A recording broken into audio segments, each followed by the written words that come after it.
Because it's like, Mom, get me a glass of water. Are you asking or are you telling? Right? And I'm not going to, what do I really want to say? That was so disrespectful. You don't talk to me that way. I'm the adult here, right? And I want to go into this whole 5-minute thing about how you should act. And by then they're shut down. They haven't heard a whole thing. So we want to think through some of these. We help one another. We stick together. Some of those kinds of things. And you figure out which ones work for you, but think short and tight. And that helps them. Some of your families may already have some, and they might share some of those with you. Okay. So much of the behavior that we see around some of these kids is linked to their sensory systems. And so coming up with some strategies that can support some of that. So first thing is, you guys have been sitting for an hour and a half, and so some of your sensory systems are starting to go low. So let's stand up for a minute and do a stretch.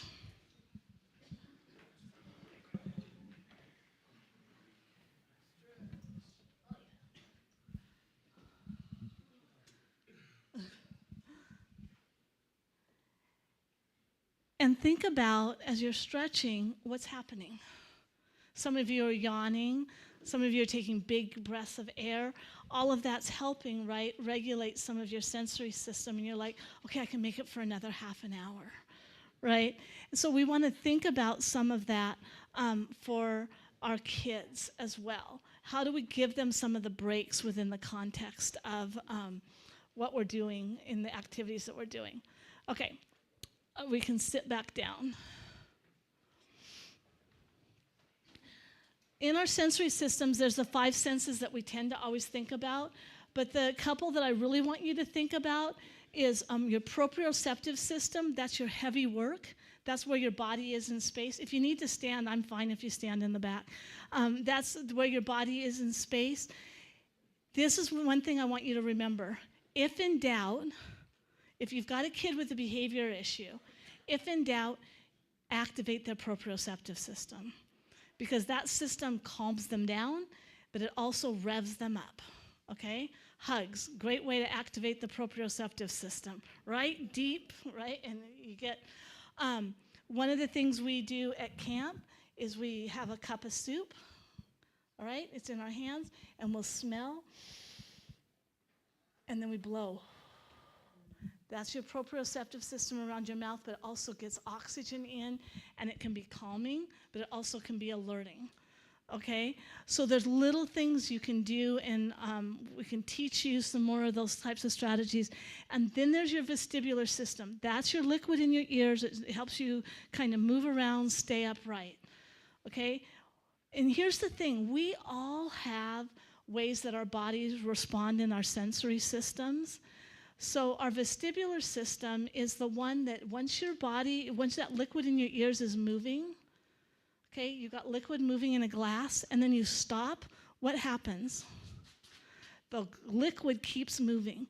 If your liquid in your ears is moving, it's telling your body to move.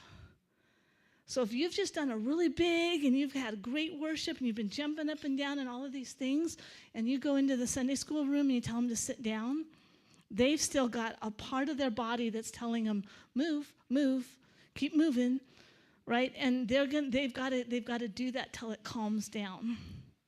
And so a lot of what you want to think about is around the sensory systems is that proprioceptive system and that vestibular system. How do we help with that vestibular system calm down or activate? Because sometimes that vestibular system keeps you alert, and so if it's starting to get dull, then they're going to move all around to try and get it activated as well. And then the reason why this is important, no, it's okay, keep going, Gina, is we know that if those sensory systems are not in good order, kids can't learn. And we do want them to hear about God. We do want them to learn. We do want them to be able to be successful. So we want to support them to be able to do that. And there's a whole lot of things that we can do. All right, so let's keep going. Oh, and the other thing that we know is often children with trauma have sensory challenges, more sensory challenges than other kids. But they're not going to be, some of you have, people heard about sensory integration disorder or sensory processing. Okay, often our kids with trauma aren't going to test as if they have SI issues. So sometimes you'll take them, and if you don't have a therapist who's aware of some of the unique factors or unique features of somebody with trauma, they'll go, oh, they're fine. Because on the testing, they look okay. They're often what I call the gray kids. They're not bad enough that they get services, but they're struggling. And there's a place where I think as us as a church, we can be so successful in helping these kids. This is a time you really want to help these parents at the start of every school year. I can tell you, these parents are exhausted because every time it's the start of the school year, it's a new teacher and who may not get it. Sometimes you get a teacher who gets it, but sometimes you don't. And you spend the first month or more helping them reframe your child and who your child is and what your child needs, because a lot of these kids are really smart. But their behavior and some of their sensory challenges make it difficult for people to see some of that. So if you want a time to really support families, in September, take them meals, support them, because they're having tons of team meetings, they're doing a whole lot of things. If you've got teachers, support your teachers during that time too, because they're trying to figure it out and build their classrooms and help things be successful for those kids. Okay, so it's often difficult to tell whether it's behavior or sensory when you see some of these behaviors with these kids. My thing is you give them the sensory tool and then you expect the behavior, okay? And so we want to think about, what can work. Occupational therapy can be really helpful for a lot of these kids. But sometimes I know in our area right now, the waiting list is like months, if not years, for some of the clinics for kids. And so really figuring out how to build some things into our daily routines. Okay. So some strategies to support sensory and behavior. Remember our circle of security, they're going to have to go out and explore some of these strategies. They need to know that it's safe to come back and tell you if it works or doesn't for them. So what might be bothering kids? Or us? Right? We have sensory, and sometimes my kids will go, Mom, I think you're getting a little over. I'm like, yeah, okay. So lighting, all of these kinds of things. Sometimes just knowing their boundaries or their space can be hard for some of them. Okay. So some strategies for self-regulation. There's my Reagan, I know. She's 20 now. Okay, but I put this up here because she's my kid that couldn't stand touch textures, right? And so this is what she's actually doing there. She'd been painting and shaving cream. I was trying to get her used to textures, and she'd gotten it on her, and she's like going, get it off now, right? We're about this far from a temper tantrum right there. But the important thing is it allows her to explore. And so these are things to be thinking about as you're setting up your Sunday school.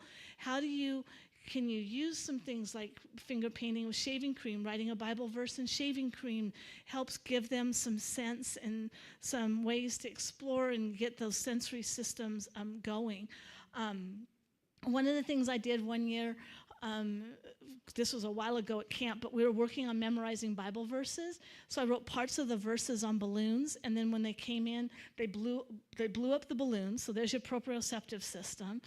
And then they had to go and put them in order of the Bible verse. And so again, it got movement, they were blowing the balloons, and so you might have to shift how you're teaching some of your lessons. You can still teach them the Bible verses, you can still help them learn how to memorize, you can still do all of these things, but you just might shift how you're teaching some of that material. Calm down spaces are great. So is there a good calm down space or a great place that kids know they can go if they start getting over aroused? Or even during worship, a great place if it feels a little bit too much. Thinking about visual reminders. So if you have your, you have life scripts for your classroom, you might want a couple visual reminders of them, or the visual reminders of what your routines are. Even for some of your teens, some of that is helpful to have the visual reminders. We think, oh, they should remember that. But remember when you were a teen, kind of that frontal lobe, without having all the other issues, it just kind of goes away. Some of the judgment just kind of is gone. So we can put some of those things in place for them at these ages. Books about coloring strategies. I love coloring. So that's a great strategy of some of those more mindful coloring books, having them available, and then while you're doing a lesson, they can color. Or a couple of years ago at kids camp, we had this speaker, and when he was speaking, he would give them the Bible verse, and they colored it as he was talking. It was great because a couple of the kids I watched that used to be our movers, they just sat and colored through the whole thing. And a lot of times we think they're not hearing it, but they really are hearing it. A lot of these kids need something else to do for their brain to concentrate on what it needs to also be learning.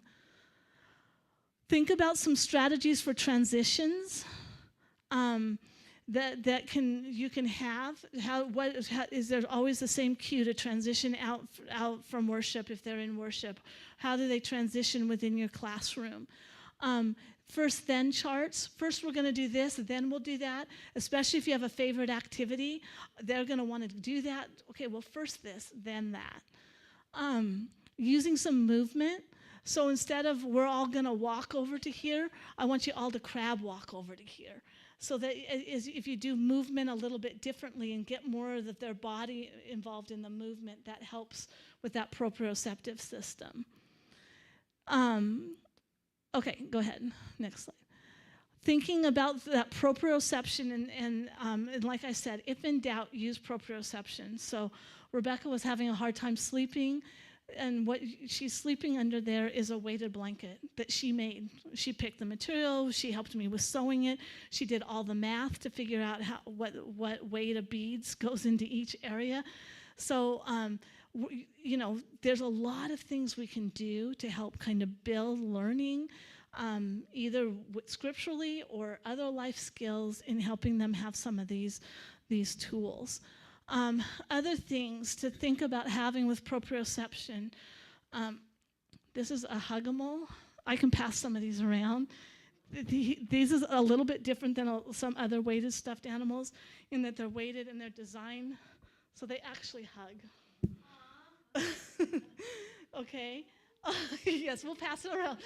So, no, Claire's been holding it off and on. So that is something that you can use and have within the classroom. Even just little things. Now, people will call these kinds of things fidgets. I call them tools for learning. So they're there to help them participate and be part of the class. But if they start throwing them, or if they're distracting, it's just like other things. They're a tool, and then it goes away. So if it's helping you, it's great. If it doesn't, then we're not going to use that. I like, one of my tools that I like, and we'll pass some of these around, are marble mazes. Any of you women who might sew here, you can make a bunch of these. And basically, it's 2 pieces of material. I use different kinds of texture. There's a marble in there, and you can move it through the maze. But what's nice about this is it's quiet. It doesn't hurt people if you do this, right? And it's a great kind of tool. I make them and give them to moms to keep in their purses, so when kids are distracted, they can just pull it out and hand it to them. And you can make all different kinds of designs that they move through. And so also other things to have available. This is one of our, nope, that one's mine.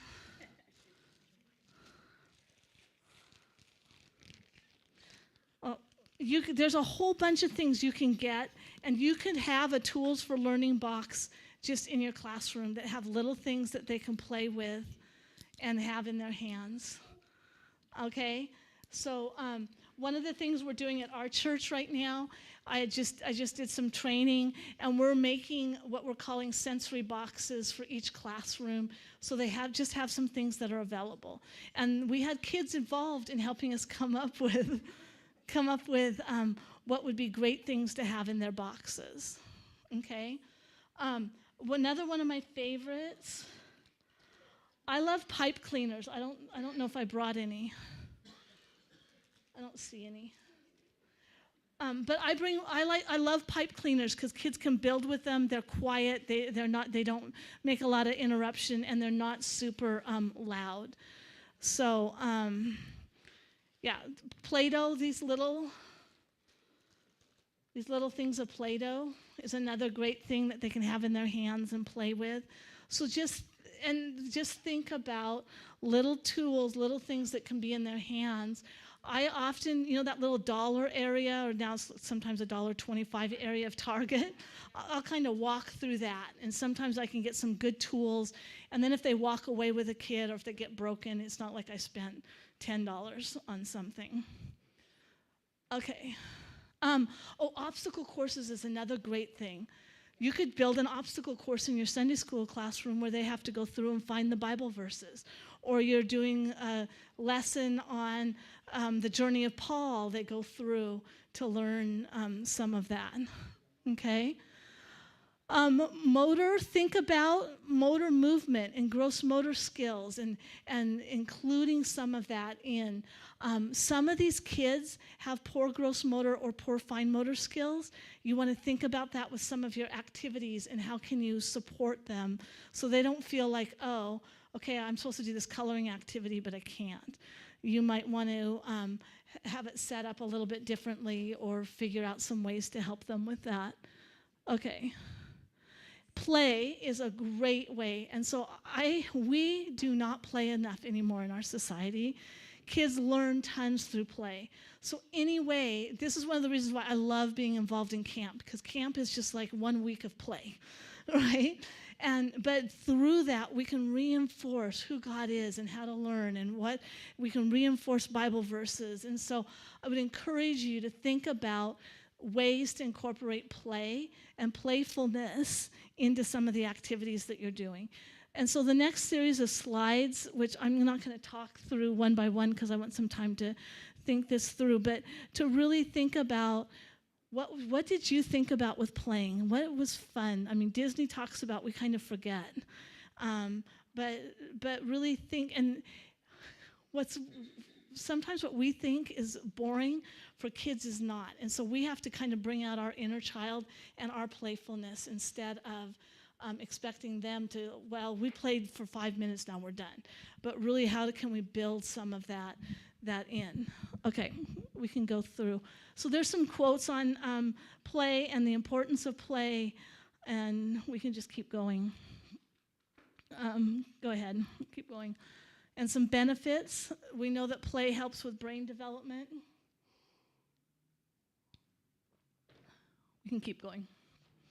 Okay, thinking about other ways to have movement within the context of your lessons, not having them just sit like I just had you guys do for almost 2 hours, right?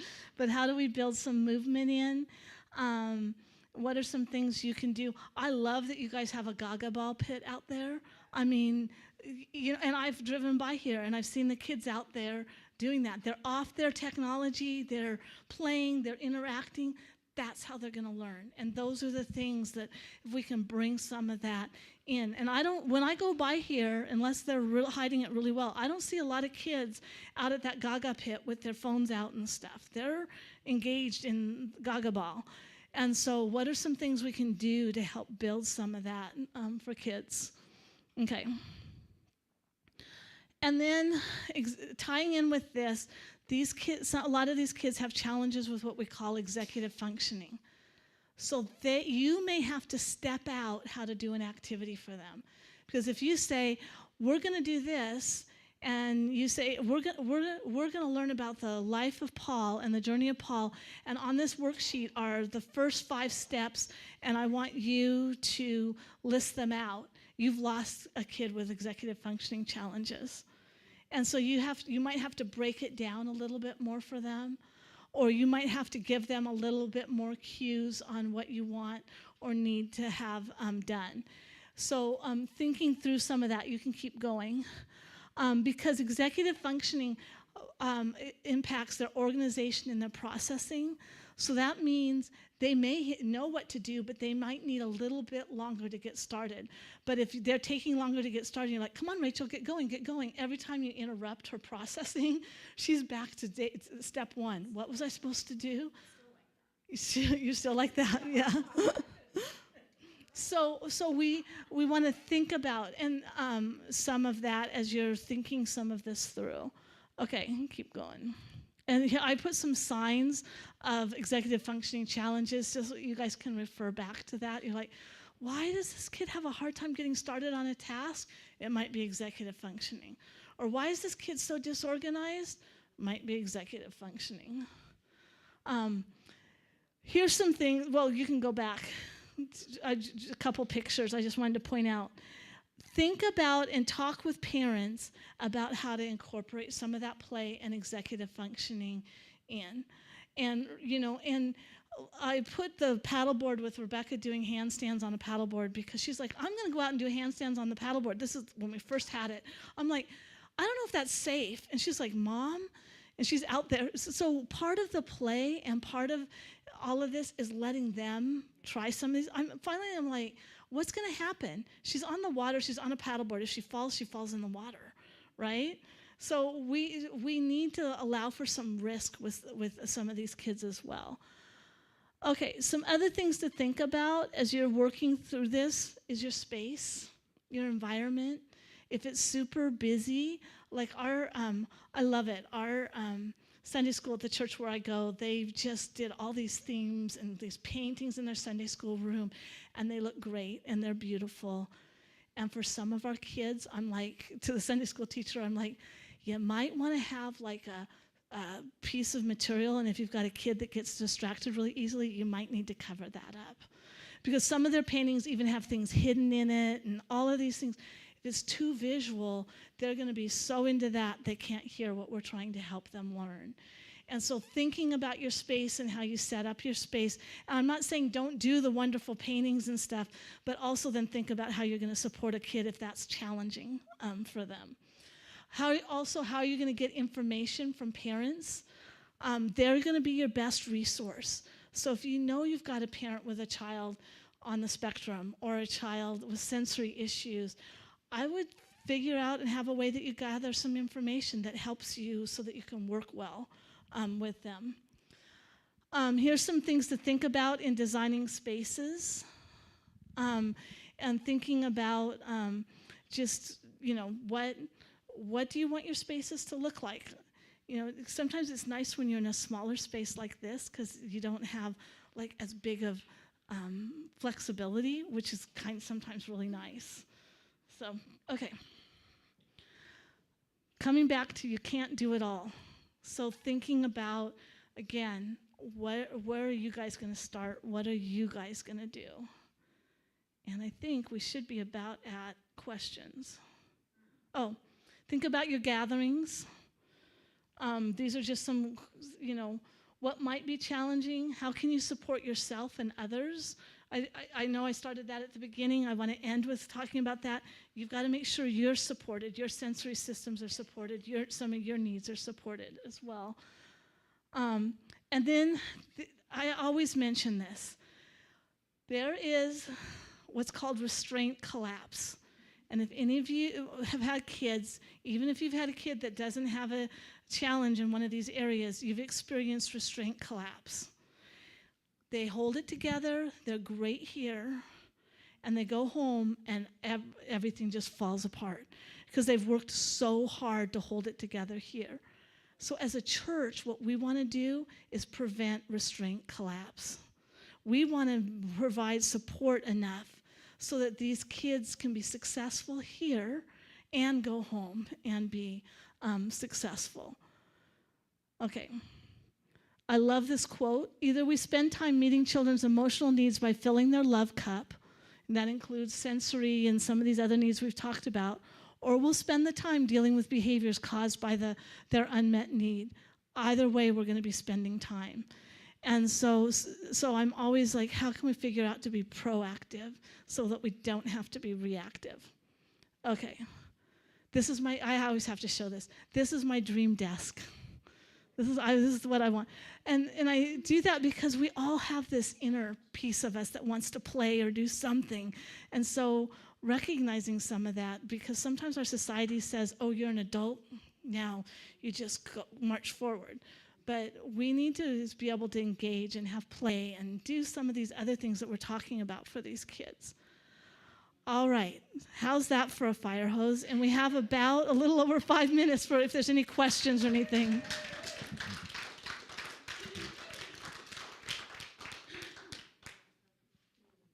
Any thoughts or questions? Uh-huh. Right. Mm-hmm. Mm-hmm. Oh, she's talking about the amygdala. A lot of the sensory strategies I just talked about, it will help with the amygdala. Yeah, so a lot of the amygdala is helped through that, through the sensory supports and sensory strategies. Yeah, Courtney. You had a slide up there that said hand, eye, and then eye, hand. Oh, okay. Thank you. So hand-eye, this is for if you're working with really young kids, they develop hand-eye coordination before they develop eye-hand coordination. So setting up things so they bounce, they hit it with their hand, and then they look at it. Kids don't automatically go, oh, I want that, and reach to get it. So, sorry, that was probably one that I didn't get updated from an older thing. But so hand-eye develops before eye-hand coordination. Yeah. Any other thoughts or questions? Yeah. Uh-huh.